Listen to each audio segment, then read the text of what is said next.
Hi, my name is Sarah Scarborough, and this is going to be my informative concept speech on the broken windows theory, which is a criminological and sociological theory that basically says that a place with broken windows or high disorder is going to be more likely to be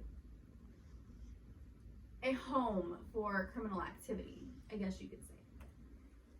So, looking at these two houses, you have the one on the left that is very run down, looks abandoned, has broken windows, is falling apart, and you have the house on the right, which, looks like somebody's dream home. They just built it.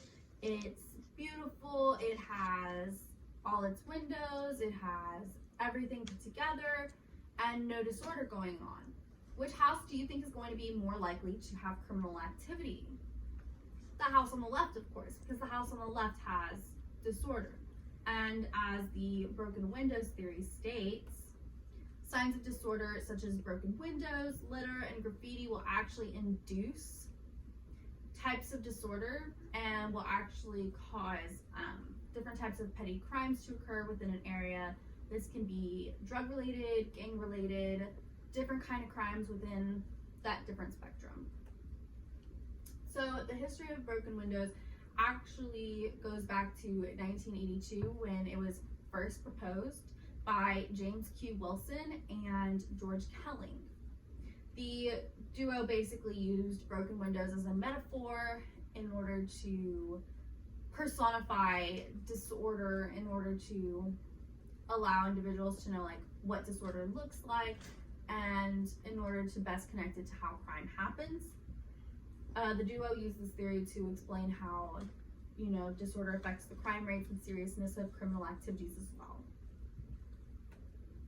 So, in the 90s, the broken windows theory highly impacted policing and the way police did their patrolling and different kinds of things. It affected the way that they viewed disorder and neighborhoods with higher disorder. In 1994, William Bratton became the New York City Police Commissioner, and he created this initiative called the Quality of Life Initiative. And this initiative basically looked at different types of petty crimes such as panhandling, disorderly conduct, public drinking. It looked at prostitution and unsolicited window washing, and it mostly focused on shutting those different kinds of petty crimes down and to stop the disorder in order to lower the crime rates in New York City. And in fact, it actually did just that. Felonies were down by 40%, and the homicide rate actually halved by the time that Bratton resigned from office, and that was in 1996, only 2 years after he started the initiative. So how does the broken windows theory work? The broken windows theory works by using metaphors for disorder in order to personify the disorder in neighborhoods, in homes, residences, places, etc. that cause a higher level of crime or criminal activity to occur, whether this is petty crimes or etc.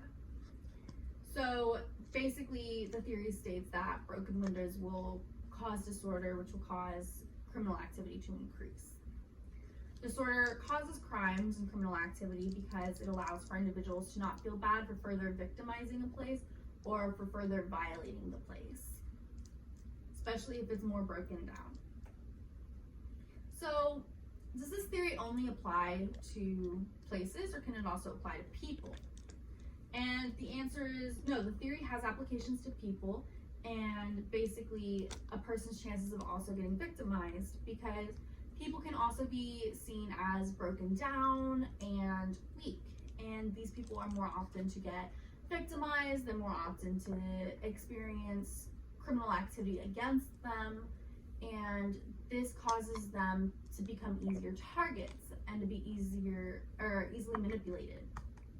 Now, this is because they seem easier to violate because they've already been violated, and it can often be seen as just like an easy target. And it continues the cycle of victimization as well. So there are a couple of downsides to policing with the broken windows theory. One of these downsides is the focus can primarily be on the area with the disorder and the criminal activity, when in fact there might be no criminal activity at all within that area. Sometimes, disorder does not cause criminal activity in every single case. There are situations or places in which it might just be a higher poverty rate, a poorer neighborhood, and it just looks more run down, but it does not actually mean that the crime rate is higher in that neighborhood. It just means that it's more likely to be higher in that neighborhood. And when police officers focus primarily in those areas, they might miss crime happening on a different side of town, which may be starting to become more run down. And it also profiles, because when looking at a neighborhood, poorer neighborhoods are going to look more disorderly, and you're going to automatically assume the broken windows theory will apply to those neighborhoods, when again, it may very well not. And so they might be wasting resources in these areas when there's really no criminal activity happening there. So in conclusion, the broken windows theory is a metaphorical way to look at the positive correlation between disorder and criminal activity. And the broken windows theory has basically created many initiatives throughout several cities in the United States, some of which have been extremely successful, like the New York City Quality of Life Initiative that happened in 1994.